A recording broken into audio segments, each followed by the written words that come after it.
जय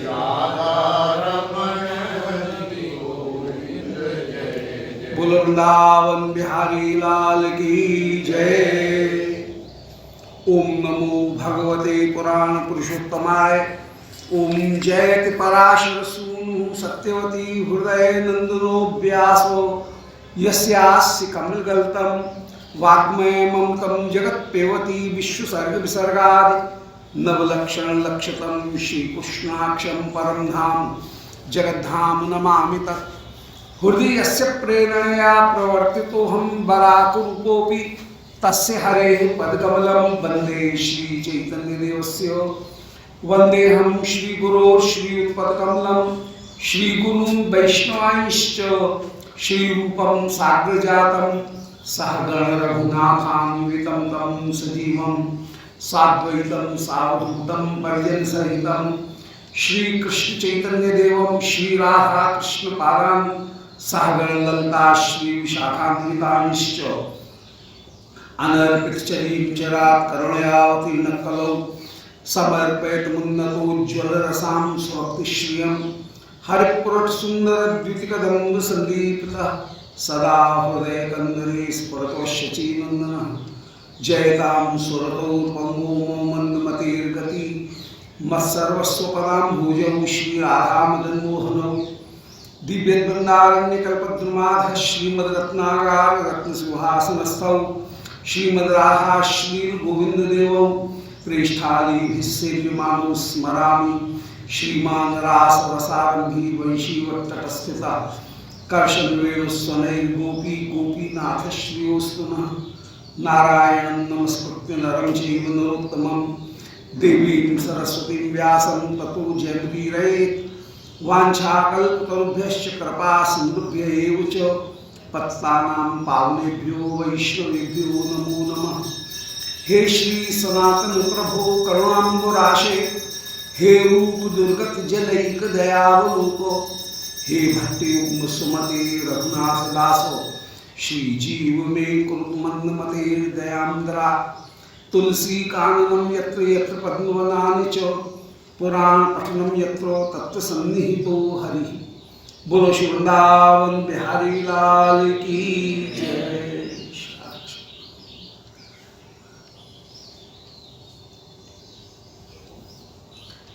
परम मंगल श्री चैतन्य चरितामृत प्रथम परिच्छेद मध्य लीला में 31वीं पैरा। पूर्व प्रसंग में श्री कविराज गोस्वामी, श्री रूप गोस्वामी जी और श्री सनातन गोस्वामी जी के सूत्र के अंतर्गत ग्रंथों की सूची निरूपण कर रहे हैं। ग्रंथों के माध्यम से जो स्थायी सेवा होती है वैसी स्थायी सेवा और किसी दूसरे माध्यम से नहीं होती। ग्रंथ सीमा से परे जाकर के भी जो सिद्धांत है उस सिद्धांत का प्रचार करते हैं। तीर्थ एक स्थान पर ही कहीं कृत्य करते हुए विराजमान होते हैं। वैष्णव सेवा करने पर एक स्थान पर एक वैष्णव, विभिन्न वैष्णव उनकी ही विशेष रूप से सेवा होती है, पर ग्रंथ सेवा ऐसी है कि वह सारी सीमाओं से परे जाकर के भी सेवा करती है। इसलिए ग्रंथ का प्रकाशन करना ये भी एक बहुत महत्वपूर्ण बात है। ग्रंथ का लेखन, पुराने ग्रंथों का लेखन, उनका पुनः प्रकाशन ये बहुत महत्व की बात है। वो भी नए ग्रंथ की रचना की अपेक्षा भी पुराने ग्रंथों का जो प्रकाशन है वो और भी बड़ी बात। फिर उनके द्वारा एक नया कोई सिद्धांत उपस्थित किया जाए, जो अप्रकट सिद्धांत है उस अप्रकट सिद्धांत को कहीं प्रकट किया जाए तो एक बहुत बड़ा योगदान होगा। वो एक शोध का कार्य होगा। शोध का जो दृष्टिकोण है वो 3 वस्तुओं को लेकर के चलता है, उसको हम शोध कहेंगे। यदि 3 वस्तुएं हैं तो वो रिसर्च होगी। परंपरा का शोधन, फिर नया कोई ज्ञान सामने उपस्थित करना, ये दूसरा शोध का एक प्रसंग होता है। परंपरा का शोधन होना चाहिए, उसमें अप्रकाशित कोई ज्ञान सामने प्रकाशित होना चाहिए। और तीसरी जो बात है वो ये कि ज्ञान के लिए आगे की कोई पद्धति भी सामने, द्वार भी खुलना चाहिए, एक नई संभावनाओं को जो उपस्थित करे, तो उसको हम शोध कहेंगे।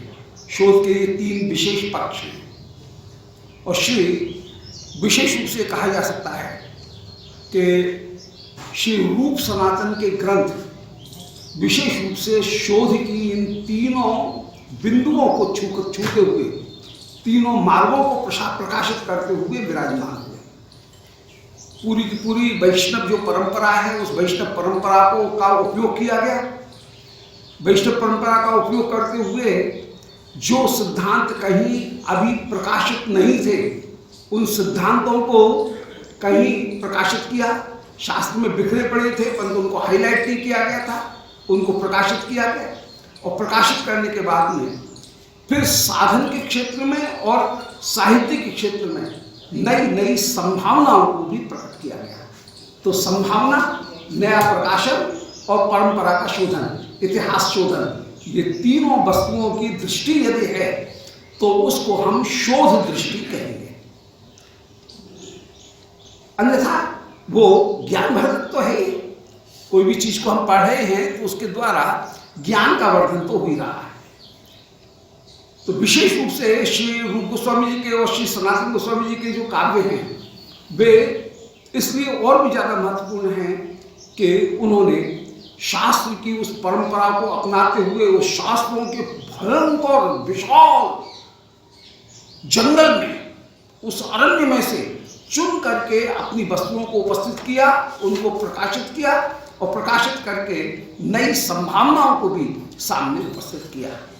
इसलिए यही सब ग्रंथ कई गोसाई सनातन, कल के प्रसंग में निरूपण कराए कि श्री सनातन गोस्वामी जी ने विशेष रूप से जो बृहद भागवतामृत, उस बृहद भागवतामृत को प्रस्तुत करके साधन की पद्धति को निरूपण किया। माने सर्वोत्तम उपास्य, सर्वोत्तम प्रयोजन पदार्थ क्या हो सकता है और सर्वोत्तम साधन क्या हो सकता है, उस साधन के द्वारा कौन सी वस्तु सर्वोत्तम रूप में प्राप्त हो सकती है। माने श्री राधिका दास्य स्वीकार करते हुए कौन सा स्थान मिलेगा, ये गोलोक महात्म निरूपण खंड में उन्होंने बृहद भागवतामृत में निरूपण किया। और कृष्ण कृपा भाग निर्धारण खंड में उन्होंने कृष्ण कृपा किसको प्राप्त है सर्वाधिक, वो उपास्य रूप में श्री ब्रज गोपिकागणों के श्री विश्वानंदिनी के चरणाश्रय को ग्रहण करना, इस बात का विशेष रूप से स्थापन किया दोनों का। इसके श्री भागवतामृत बहुत बड़ी वस्तु, श्री हरिभक्त विलास बहुत बड़ी वस्तु, जिसमें धर्म के चारों पक्ष, तत्व चिंतन अर्थात ज्ञान कांड, परतत्व के साथ में जीव का क्या संबंध हो मनोपासना कांड, कर्म कांड में जीवन की कैसे सात्विकता की उसमें प्राप्ति हो, जीवन की सात्विकता और अधिकार संपत्ति को प्राप्त करने के लिए जो कर्म कांड है, वो कर्म कांड कैसे उपयोगी है और वो वैष्णवोचित कैसे होगा, उस कर्म कांड का निरूपण, साथ के साथ में आचार संहिता और व्यवहार, इसका भी स्थापन, ये सब करते हुए श्री सनातन गोस्वामी पास विराजमान रहे। बहुत बड़ा योगदान श्री हरिभक्त विलास एक तरह की हैंडबुक बन गया। जितना भी वैष्णव दर्शन है उसके व्यवहार की वह एक नियम की नियमावली बन करके हाथ में आई वैष्णवों के पास में। तो बिल्कुल सुस्पष्ट जिसमें कांटे नहीं हैं, जिसमें फिसलन नहीं है, जिसमें कहीं बहकाव नहीं है, ऐसा सीधा स्ट्रेट मार्ग, सीधा मार्ग, उसको स्थापित करने वाला श्री हरिभक्त विलास वह वैष्णव का ग्रंथ हुआ। और उसके आधार पर जो विरोधी वस्तुएं हैं, भजन में जो उपयोगी वस्तुएं नहीं थी या जो विरोधी वस्तुएं थी, उनको भजन के अनुरूप कैसे बनाया जा सकता है और उनका उपयोग कैसे किया जा सकता है, ये एक पद्धति उसमें स्थापित की गई। प्रारंभ में जो दीक्षा विधि का सुविस्तृत वर्णन, वो दीक्षा विधि का सुविस्तृत गुरु तत्व, जीव के या शिष्य के क्या लक्षण है, गुरु के क्या लक्षण है, सारे फिर संस्कार, उन संस्कारों की पूरी पद्धति, एक महान कार्य ये श्री बड़े गोसाई जी ने कृपा करके किया। दशम टिप्पणी में श्रीमद् भागवत के हृदय को श्री सुखदेव जी के हृदय के साथ में मिला करके श्रीमद् भागवत के हृदय को प्रस्तुत किया। आपने अपने पांडित्य को प्रकाशित करना ये मुख्य वस्तु नहीं है। संपूर्ण श्रीमद् भागवत में एक वाक्यता का ध्यान रखते हुए टीका करना ये बहुत कठिन बात है। नहीं तो प्राय टीकाकार गंगा गए गंगादास, यमुना गए यमुनादास, व्याकरण यदि कहीं मीमांसा का प्रकरण आ रहा है तो कर्मकांड का वर्णन कर रहे हैं, धर्मशास्त्र का वर्णन आ रहा है तो प्रायश्चित्तों का वर्णन कर रहे हैं, यदि किसी तीर्थ की महिमा आ रही तो उसकी तीर्थ की महिमा का, यदि कोई देवता आ गया तो उस देवी देवता की महिमा का गायन कर रहे हैं। परंतु सब चीज का एक वाक्यता, पूरे ग्रंथ में एक सीक्वेंस स्थापित करना, एक निश्चित लक्ष्य को लेकर के किसी वस्तु को प्रतिपादित करना, ये श्री बड़े गोसाई जी का बहुत बड़ा योगदान रहा। बृहद भागवतामृत उन्होंने जो दशम टिप्पणी बृहत्तोषणी, उस बृहत्तोषणी में इस बात को बहुत स्थापित किया, और वो भी श्री शुकदेव जी का जो हृदय है उसको सर्वदा ध्यान में रखते हुए। ये नहीं कि कहीं आए तो ज्ञान आया तो ज्ञान की बात करने लगे और योग आया तो योग की बात करने लगे। ये कहां पर कितनी सीमा तक उपयोगी है, कितनी सीमा तक उपयोगी नहीं है, कहां पर इनका त्याग करना है और हमारा लक्ष्य क्या है, ये स्थापित करना, ये सबसे बड़ी बात है। और लक्ष्य वो ही जिसका निर्धारण श्री बृहद भागवतामृत में कराए हैं कि श्री राधिका दास से ग्रहण करते हुए श्रीमद् वृंदावन निवास और नाम का आश्रय ग्रहण करते हुए श्री प्रियालाल की सेवा करना, ये जीवन का जो परम लक्ष्य है, जो गोप कुमार को प्राप्त हुआ, उस लक्ष्य को कैसे श्रीमद् भागवत में कहीं क्रियात्मक रूप में, अप्लाइड रूप में कैसे प्रयोग किया गया, क्रियात्मक रूप में उसको कैसे प्रयोग किया, ये दशम टिप्पणी में उन्होंने कृपा करके दिखाया। और दशम चरित्र में श्री कृष्ण का स्मरण भी हो रहा है। अब स्मरण यदि ऐश्वर्य परक नामों से किया जाएगा तो संबंध उतना दृढ़ नहीं होगा, वो बौद्धिक बुद्धि को तो सुपुष्ट करने वाला होगा परंतु हृदय के संबंध को दृढ़ करने वाला नहीं होगा। परंतु यदि लीला परक नाम को श्रवण किया जाए तो लीला परक नाम के श्रवण करने पर जैसे लोभ का जन्म होता है, हम श्रद्धा की बात नहीं कर रहे हैं, ऐश्वर्य परक श्रवण करने पर, ऐश्वर्य परक नामों को ग्रहण करने पर भगवान के चरणारविंद में श्रद्धा की प्राप्ति होगी परंतु लोभ की प्राप्ति नहीं होगी। लोभ की प्राप्ति होगी लीला परक नामों को श्रवण करने पर। और दशम चरित्र में लीला परक नामों का ही गायन करते हुए साधक के हृदय में लोभ जगाया गया है। इसलिए जब तक लीला नहीं सुनी जाएगी तब तक लोभ उत्पन्न नहीं होगा। इसलिए लोभ परक नाम, भक्ति की महिमा सुनने से काम नहीं चलेगा, लीला श्रवण करने पर लोभ उत्पन्न होगा। राजा परीक्षित गंगा जी के किनारे आए, सारे ऋषियों से प्रश्न किया जिसकी समीप पृथ्वी है उसको क्या करना चाहिए, और सारे लोग शास्त्रार्थ में पढ़ रहे हैं। कोई कह रहा है नहीं, कर्म से ज्ञान इसलिए श्रेष्ठ है, ज्ञान से भी भक्ति इसलिए श्रेष्ठ है। अब इस शास्त्रार्थ में पढ़ रहे हैं कि कर्म में और भक्ति में क्या तुलनात्मक अध्ययन है।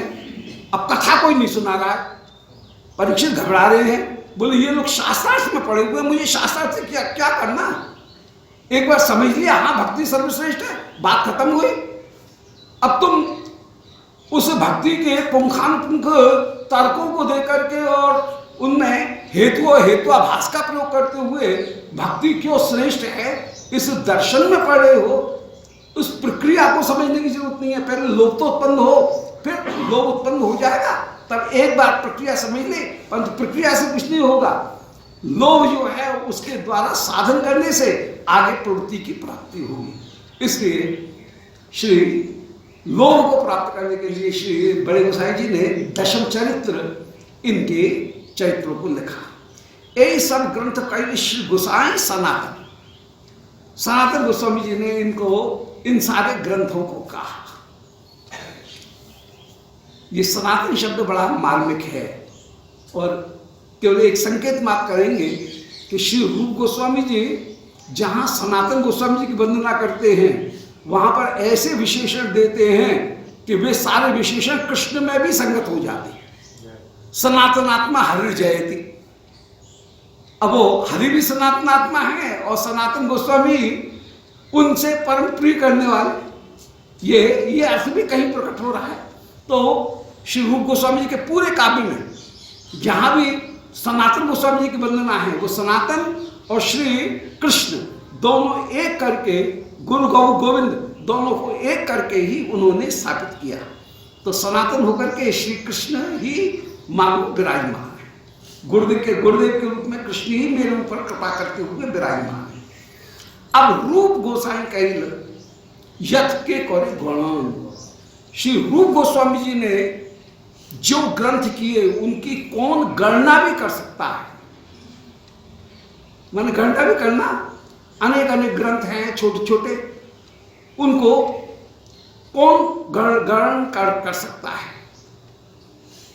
माने प्रसिद्ध ग्रंथ हैं उनकी गणना की भी गई, परंतु उनकी महिमा को, उनके विषय को इतना विस्तृत है कि कोई भी वस्तु यदि भक्ति संबंधी कहीं कोई भी विचार किया जाएगा, कोई भी निबंध भी लिखा जाएगा तो रूप गोस्वामी का आश्रय लेना पड़ेगा।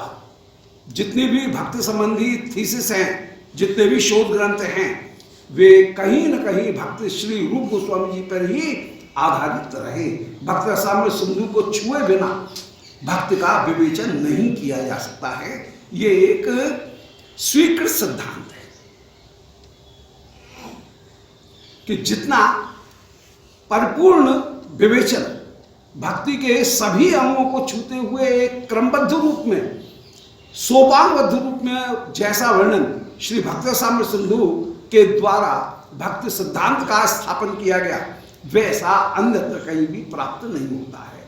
भक्ति की महिमा सब जगह है, भक्ति का वर्णन सब जगह है, परंतु क्रमिक अधिकार संपत्ति पूर्वक और सोपान पूर्वक उनका जो वर्णन करना वो जैसा यहाँ है वो अद्भुत है। और भक्ति का कोई भी ग्रंथ होगा वो कहीं न कहीं भक्त रसामृत सिंधु को छू करके ही आगे बढ़ेगा। प्रधान किछि करी गण, श्री रूप गोस्वामी जी के प्रधान कुछ ग्रंथों की हम गणना कर रहे हैं। लक्ष्य ग्रंथ कई ब्रज विलास वर्णन, श्री रूप गोस्वामी जी ने लक्ष्य ग्रंथ किए। अब लक्ष्य को यदि कोई कहे तो यह लक्ष्य का एक अर्थ ये भी लिया जा सकता है, बोल भाई लक्ष्य ग्रंथ तो प्राप्त होते नहीं है, परंतु लक्ष्य का मतलब है एक लक्ष्य को लेकर के। कई जगह कवियों की महिमा में, जैसे श्री सूरदास जी की महिमा में कहीं कहा कि लक्ष्यबंध ग्रंथ कई एक लक्ष्यबंध, एक लक्ष्यबंध का तात्पर्य है एक लक्ष्य को लेकर के उन्होंने ग्रंथ रचना की। तो बहुत विशाल आकार में भी बहुत विशाल है, परंतु लक्ष्य का मतलब है कि एक लक्ष्य को लेकर के भी उन्होंने ग्रंथ किए। ये उसकी बिल्कुल व्यावहारिक संगतता भी इस तरह से हो जाएगी। और उनकी गणना की जाए तो गणना भी एक बहुत विशाल गणना है। तो लक्ष्य ग्रंथ इतने जो लक्ष्य ग्रंथ हैं वो लक्ष्य ग्रंथ कहीं किए, माने इतने श्लोक उन्होंने उनके ग्रंथों में कहीं प्राप्त होंगे। लगभग माने लक्ष्य का मतलब है बहुत बड़ी संख्या में श्लोक प्राप्त हो रहे, परंतु उन सबका लक्ष्य एक है, एक लक्ष्य को लेकर के रसामृत सिंधु और विदग्ध माधव, उज्ज्वल नीलमणि आल ललित माधव। अब श्री रूप गोस्वामी जी के कुछ ग्रंथों का वर्णन कर रहे हैं। रसामृत सिंधु, सिंधु में समुद्र में जैसे विभाग होते हैं ऐसे ही इस ग्रंथ के भी 4 विभाग हैं, पूर्व, दक्षिण, पश्चिम, उत्तर, ये 4 विभाग हैं। और इन 4 विभागों में क्रम क्रम करके भक्ति के सभी पक्षों का उन्होंने निरूपण किया है। विशेष रूप से पूर्व विभाग में साधन भक्ति, भाव भक्ति और प्रेम लक्षण भक्ति, इनके वर्णन और जो स्थायी भाव हैं उन स्थायी भावों का कहीं निरूपण श्री भक्त रसामृत सिंधु में इन्होंने किया।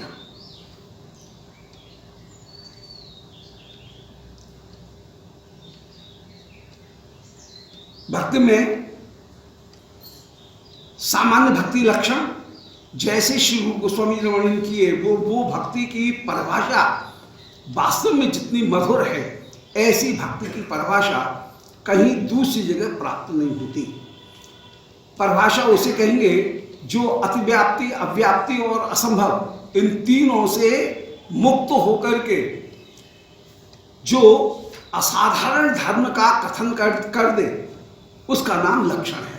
असाधारण धर्म वचनम लक्षण, लक्षण का लक्षण है किसी वस्तु के असाधारण धर्म को कह देना। और असाधारण का तात्पर्य है कि जिसमें किसी भी प्रकार का दोष नहीं हो।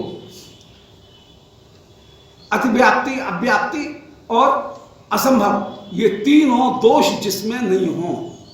अतिव्याप्ति का मतलब है कि जो लक्ष्य से भी अतिरिक्त किसी दूसरी वस्तु का भी संकेत कर दे।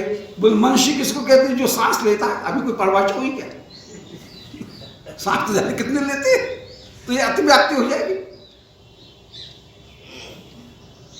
अव्याप्ति, कोई ये कहते मनुष्य का लक्षण क्या है? बोलो 4 पैर। अब 4 पैर होते हैं क्या? अव्याप्ति हो गया, वो तो अव्याप्ति हो जाएगी। कहीं असंभव, जो चीज है ही नहीं उसका कहीं वर्णन करना, तो ये अतिव्याप्ति, अव्याप्ति, असंभव, इनसे जो वस्तु का जो वास्तविक असाधारण लक्षण है उसको जहां पर वर्णन कर दिया जाए। और भक्ति रसामृत सिंधु में भक्ति की जो परिभाषा दी गई, वो परिभाषा बिल्कुल श्रीमद् भागवत के एकदम आधार पर। सत्वैवैक मनस वृत्ति स्वाभाविकता अनिमित्ता भागवती भक्ति सिद्धे गिरी गरी, ऐसी ये जो भक्ति के जो लक्षण हैं वो प्रेमा भक्ति के लक्षण यूं की तो, अथवा देवानाम गुणलिंगानाम आनुश्रवकरणाम सत्वैविक मनस वृत्ति स्वाभाविकतया अब दीयमानम गृह्णन्ति बिना मत्स्यवनं जना। अब श्रीमद् भागवत में जो भक्ति की परिभाषा दी गई 3.5 श्लोकों में, 3 श्लोकों में, उसको श्री रूप गोस्वामी जी ने 1 श्लोक को कह दिया। अन्य अभिलाषा शून्यम ज्ञान करवाद्य नावता आंगुल्यन कृष्णांशीन। अब ये कितनी सुंदर परिभाषा। ऋषिकेश सेवनम भक्तोत्तमा, इसमें एक अंश को कहा गया, परंतु मानसिक जो है वो बात नहीं आई, उसमें भावात्मक जो भक्त का स्वरूप है वो नहीं आया। इसलिए श्री रूप गोस्वामी जी की जो भक्ति की परिभाषा है, महत्व ज्ञान पूर्वस्तु सुदृढ़ सर्वतोधिका स्नेहो भक्ति से प्रोक्ता, इसमें प्रेम भक्ति की बात आई, साधन भक्ति की बात नहीं आएगी। तो भक्ति के परिभाषा देने के लिए बहुत प्रयास किए गए, अनेक परिभाषाएं दी गई, परंतु उन परिभाषाओं में भक्ति के किसी एकांग का ही प्रमुख रूप से वर्णन है। जैसे श्रीमद् वल्लभाचार्य चरण ने परमादरपुर, और उन्होंने कहा कि जहां पर महत्व ज्ञान पूर्वस्तु सुदृढ़ सर्वतोधिका स्नेहो भक्ति, अब ये कहीं प्रेम लक्षण भक्ति का तो लक्षण देता है, परंतु साधन भक्ति का इसमें उल्लेख नहीं है। ऋषिकेश सेवन भक्तोत्तमा, इसमें साधन भक्ति का वर्णन तो है, जो पुराण के वचन हैं परंतु उनके पुराण के वचन में इसमें भाव भक्ति और प्रेम लक्षण भक्ति का वर्णन नहीं है। तो नारद पांचरात्र में या नारद सूक्तों में जो भक्ति की परिभाषा दी गई वो भी कहीं एकांगी है, परंतु श्री भक्तसाम्य सिंधु में जो भक्ति की परिभाषा दी गई वह परिभाषा सभी दृष्टियों से परिपूर्ण होकर के विराजमान। तो भक्तसाम्य सिंधु में कहीं मूल रूप में जो स्थायी भाव, उस स्थायी भाव का वर्णन करने के लिए स्थायी भाव की प्राप्ति कैसे होगी ये निरूपण किया गया, और ये कहीं स्थापन किया गया कि भक्ति का जीव को स्वाभाविक रूप में अधिकार तो सब जीव का है, परंतु भक्ति हरेक को प्राप्त नहीं है। भक्ति सुदुर्लभ है। भक्ति प्राप्त होना अलग बात है, भक्ति का अधिकार होना अलग बात। जिसके ऊपर ठाकुर कृपा करते हैं उसको भक्ति प्राप्त है। भक्ति में सब लोगों का अधिकार है, परंतु सब लोगों को भक्ति प्राप्त नहीं है। जिसके ऊपर ठाकुर कृपा करते हैं उसमें ही भक्ति उदय होती है। इसलिए भक्ति मन की एक सहज वृत्ति नहीं है, माने माया की एक वृत्ति नहीं है। भक्ति चिन्मय है, और चिन्मय होने के कारण जिसके ऊपर ठाकुर की कृपा है उसको भक्ति मिलेगी। केवल माया की एक वृत्ति होने के कारण, जैसे बुद्धि सबके पास में है, जो इंस्टिंक्ट्स हैं, ज्ञान है, जो मूल प्रवृत्तियां हैं वो मानव मात्र में विद्यमान है। जैसे काम की प्रवृत्ति, जैसे भय की प्रवृत्ति, जैसे भूख की प्रवृत्ति, क्रोध की प्रवृत्ति, निद्रा की प्रवृत्ति, ये पशु पक्षी सब में है। परंतु भक्ति ऐसी इंस्टिंक्ट नहीं है, वो मूल प्रवृत्ति नहीं है।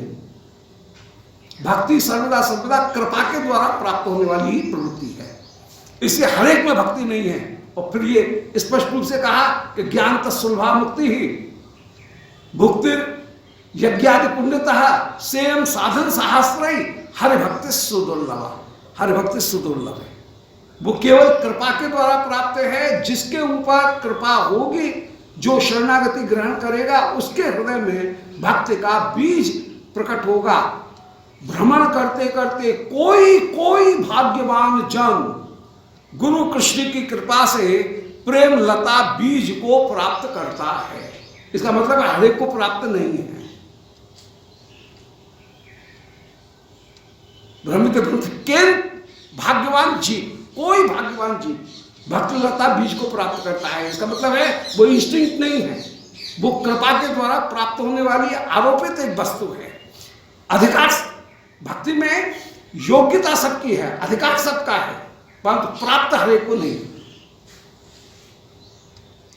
ये स्थापित करना, इसलिए वो परम परम दुर्लभ होकर के विराजमान। ये जो परम गूढ़ जो मनोवैज्ञानिक तथ्य हैं, इनको श्री भक्तसाम्य सिंधु में रूप गोस्वामी ने प्रकट किया।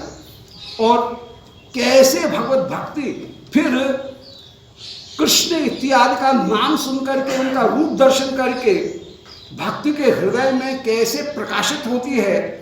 व्यवहार के द्वारा उस सोए हुए बीज को कैसे उत्पन्न किया जाता है, अनुभाव के द्वारा वह कैसे प्रकट किया जाता है, संचारी के द्वारा वो कैसे पुष्ट होती है। तो कारण कार्य और सहयोगी होकर के भक्ति कैसे आगे सुपुष्ट होकर के विराजमान होगी, इसका श्री भक्तसाम्य सिंधु में वो पूरी प्रक्रिया वो वर्णन की। इसी तरह से फिर विभाव, अनुभाव, सात्विक भाव, इन सबों का निरूपण किया गया। श्री मुख्य भक्ति रस, उनका निरूपण किया। और फिर भक्ति के विभिन्न जो भेद हैं, उन भेदों का निरूपण किया गया। और गौण भक्ति रस में श्री रूप गोस्वामी जी ने बाह्य रसों की कुल मिलाकर के स्थापना की, जबकि भरत मुनि ने केवल 8 रस माने थे। परंतु श्री भक्तसाम्य सिंधु में श्री रूप गोस्वामी जी ने 8 रस न मान करके 5 मुख्य रस और 7 गौण रस, ऐसे 5 और 7 12 रस, इनको मुख्य करके माने। वे कह रहे हैं कि मुख्य कृष्ण रति वो 5 प्रकार की है, शांत, दास्य, सक्ष, वात्सल्य, मधुर, ये 5 प्रकार की है। शांत का तात्पर्य है कि जहां कृष्ण को परमात्मा समझ करके कृष्ण की आराधना की जाए, इसका नाम है ब्रह्म, या परमात्मा समझ कर कृष्ण की आराधना, उसका नाम है शांत रस। इसमें भाव गंध नहीं है, भाव का बिल्कुल स्पर्श नहीं है। जहां लौकिक सद्बंध भाव को स्वीकार करके दास्य स्वीकार किया जाए, वो दास्य, सक्ष, वात्सल्य, मधुर, ये 4 रस ब्रज में विशेष रूप से प्राप्त है। कहीं परमात्मा रूप में भी आराधना की गई, वो शांत रस है। ये 5 तो हो गए मुख्य रस, दास्य, सक्ष, वात्सल्य, मधुर और एक शांत, ये 5 तो हो गए मुख्य रस। और 7 जो हैं वो गौण रस हैं, उनके लिए अलग से वर्णन किया गया। वो हास्य, वीर, करुण, बीभत्स, भयानक, अद्भुत और श्रृंगार, श्रृंगार, हास्य, करुण, करुण, करुण, ये करुण। तो ये 7 जो है वो गौण रस। श्रृंगार को अलग से, श्रृंगार को पहले ही ले लिया। भरत मुनि ने जो श्रृंगार रस को भी मिलाया और श्रृंगार रस को मिला करके 8 माने, उन्होंने कहा कि नहीं, श्रृंगार रस तो मुख्य रस में चला जाएगा और बाद बाकी के जो 7 हैं वे इसमें रहे। तो भक्त साम्य सिंधु में एक बहुत सुंदर प्रकार से वस्तु प्रकट की गई। भक्त साम्य सिंधु उनका ही परिशिष्ट ग्रंथ है उज्ज्वल नीलमणि। भक्त साम्य सिंधु में श्रृंगार रस का संक्षेप में वर्णन था। अब उसका आगे जितना भी विस्तार है, विशेष रूप से वो विस्तार किया गया उज्ज्वल नीलमणि। उज्ज्वल नीलमणि की और भक्त साम्य सिंधु की, इन दोनों की विशेषता ये है कि इसमें उन्होंने श्रीमद् भागवत या पुराने आचार्यों के जो उदाहरण हैं उनको प्रस्तुत किया, परंतु जहां उदाहरण नहीं मिले वहां पर श्री रूप गोस्वामी जी अपने उदाहरण बना करके प्रस्तुत करते हैं। तो उसमें आचार्य रूप और कवि रूप दोनों प्राप्त होते हैं। श्री रूप गोस्वामी जी के संपूर्ण व्यक्तित्व को यदि हम देखना चाहें तो उसको हम 4 पक्षों में कहीं बांट सकते हैं। एक और वे आचार्य हैं। आचार्य का मतलब है कि काव्य शास्त्र में जैसे काव्य शास्त्र का वर्णन करने वाले आचार्य रहे, इसी प्रकार श्री रूप गोस्वामी जी ने काव्य शास्त्र और नाट्य शास्त्र का वर्णन किया। जैसे साहित्य दर्पणकार, मम्मट, धनंजय आदि आदि अनेक जो आचार्य हुए, रस संप्रदाय के, वक्रोक्ति संप्रदाय के, अब बामन ने वक्रोक्ति संप्रदाय प्रकट किया। तो